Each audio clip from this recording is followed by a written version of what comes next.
Assalamualaikum warahmatullahi wabarakatuh. Bismillahirrahmanirrahim. Innal hamdalillah nahmadu wa nastaghfiru nasta'idzu min syururi anfusina wa min sayyiati a'malina may yahdihillahu fala mudilla lahu wa may yudlilhu fala hadiya lahu. Nashhadu an la ilaha illallah wahdahu la syarika lah wa nashhadu anna sayyidina Muhammadan abduhu wa rasuluh. Allahumma shalli ala sayyidina Muhammadin an-nur adh-dhati wa sirri sari fi sal asma wa sifat wa ala alihi wa sahbihi wa sallim. Amma ba'd. Suatu saat Al-Imam Abdullah Al-Tusturi radhiyallahu ta'ala anhu, Al-Imam Sahal bin Abdullah Al-Tusturi radhiyallahu anhu ditanyai tentang bagaimana tentang cara menghidupkan hati atau bagaimana keadaan hati yang hidup. Faqala hayatuha bi hayati dzikrillah ta'ala fiha. Maka beliau menjawab bahwa hidupnya hati adalah dengan hidupnya zikir di dalam kepada Allah dalam hati. Jawaban beliau, hidupnya hati apabila hati berzikir kepada Allah. Wa mautuha bi mauti dzikrillah ta'ala anha. Dan matinya hati dengan matinya zikir, macetnya zikir kepada Allah Ta'ala dalam hati. Wallahu hayyul la yamut, dan Allah zat yang maha hidup dan zat yang tidak akan pernah mati. Hidupnya hati tergantung bagaimana kita berzikir kepada Allah dalam hati. Matinya hati itu terletak apabila kita alpa atau lupa kepada Allah Subhanahu wa taala dalam hati. Apabila hati itu mati, maka yang akan menguasai hati dan yang membisiki hati dan yang menyetir hati, yang menjadi sopir atau nakodah bagi hati itu adalah syaitan. Ini diperkuat dengan berdasarkan sabda baginda Nabi Muhammad SAW yang diriwayatkan oleh Imam Abi Mansur Ad-Dailami dalam kitab Al-Musnad Al-Firdaus, bahwanya Rasulullah SAW bersabda, "Idza dzakarallaha khannasa."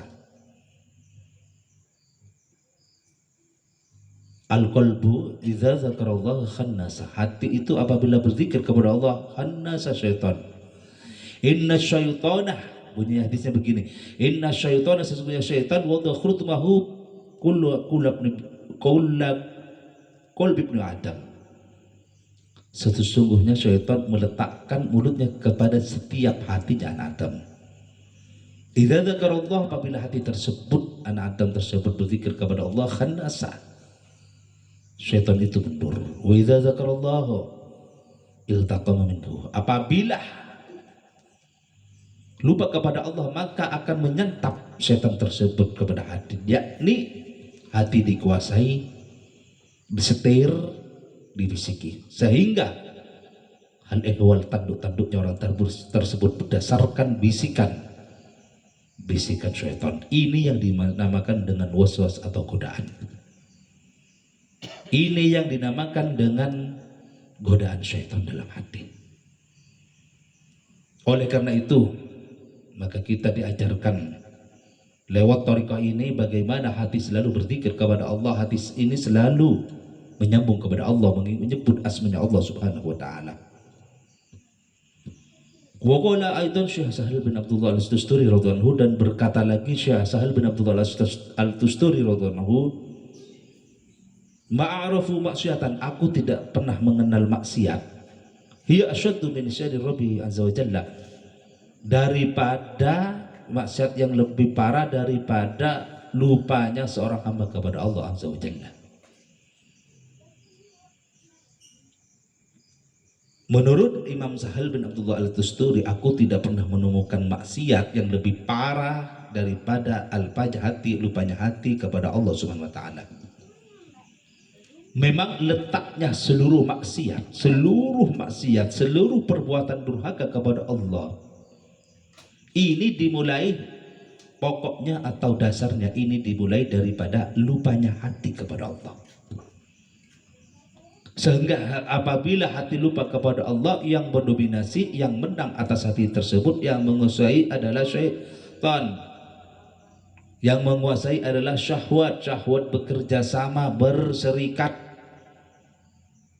dengan syaitan, sehingga tekanannya kepada hati, penguasaannya kepada hati begitu kuat, cengkeramannya syahwat dan syaitan kepada hati begitu kuat. Oleh karena itu, mari kita sebelum ada zikir khafi atau zikir ati, kita diajarkan zikir jahar. Zikir dengan suara yang nyaring, dengan kalimat tauhid, ini bertujuan untuk melepaskan hati daripada cengkraman setan, cengkraman syahwat yang begitu kuat. Pancapan syahwat dan setan yang begitu kuat ke dalam hati harus kita lawan dengan zikir jahar, dengan zikir yang suara yang nyaring. Jadi memang Allah Ta'ala maha mendengar, meskipun kita berzikir dalam hati tetap Allah mendengar.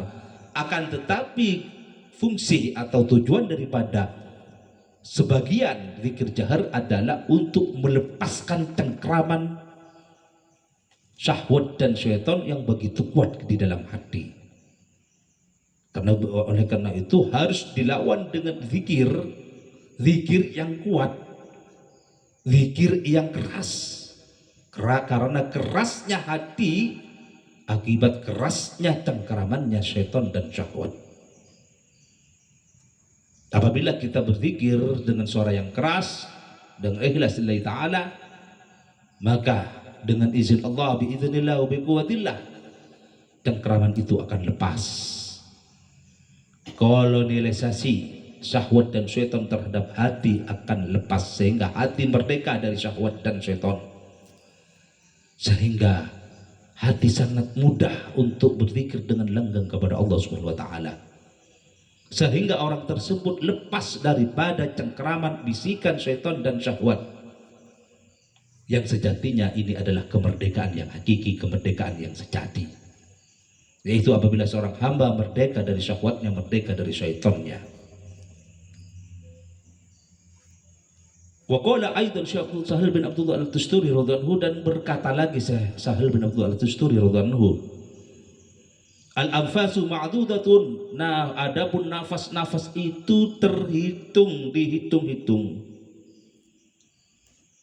Fa kullu nafasin yakhruju min ghairi dzikrillah fa huwa mayyit. Maka setiap nafas yang keluar tanpa zikir kepada Allah itu adalah mayit. Wa kullu nafasin yakhruju min dzikrihi, setiap nafas yang keluar dengan zikir kepada Allah fa huwa hayyun, itu adalah hidup, mausulun billah azza wa jalla, yang tersambung kepada Allah Subhanahu wa taala. Nafas kita menurut para ulama, sebagian ahli hikmah dan ahli tasawuf, keluar masuknya setiap hari, setiap malam tidak kurang dari 24.000 nafas. Coba bayangkan, nafas kita yang keluar masuk setiap hari, setiap malam tidak kurang daripada 24.000 nafas. Apabila nafas kita yang keluar masuk ini tanpa zikir, berarti ini adalah mayit. Berarti rohani kita, hati kita itu bagaikan bangkai, mati. Akan tetapi bila nafas kita berzikir kepada Allah, tersambung kepada Allah, maka nafas itu tersambung kepada Allah, sehingga hitungan nafas tersebut akan membawa nur, dampak positif, aura positif, nur yang positif terhadap jiwa kita, terhadap rongga-rongga badan kita, terhadap anggota tubuh kita, lebih-lebih terhadap jantung kita sebagai pemompa darah, sehingga nur-nur tersebut juga dialirkan kepada seluruh darah, kepada urat-urat kita dan seluruh elemen-elemen organ tubuh kita, sehingga aura zikir akan tampak pada tubuh kita, pada diri kita. Dan apabila orang yang sering lupa kepada Allah, maka setiap keluar masuk nafasnya akan dibarengi dengan syaitan-syaitan yang masuk, yang akan bersekutu dengan syahwat kita untuk mencengkram diri kita melalui hati kita. Oleh karena itu, semoga peringatan daripada seorang wali besar, wali kutub, Al-Imam Sahal bin Abdillah Al-Tusturi radhiyallahu anhu membawa berkah kepada kita dan kita dapat mengamalkannya.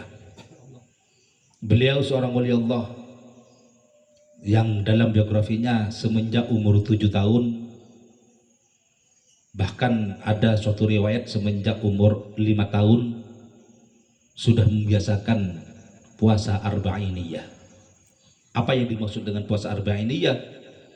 Berpuasa setiap harinya hanya berbuka dengan air atau 1 biji kurma. Baru beliau makan setelah genap 40 hari. Jadi dalam istilah orang-orang sufi, makannya kalau setelah 40 hari sudah makan seperti makan biasa, itu namanya arba'iniyah. Jadi beliau sudah membiasakan.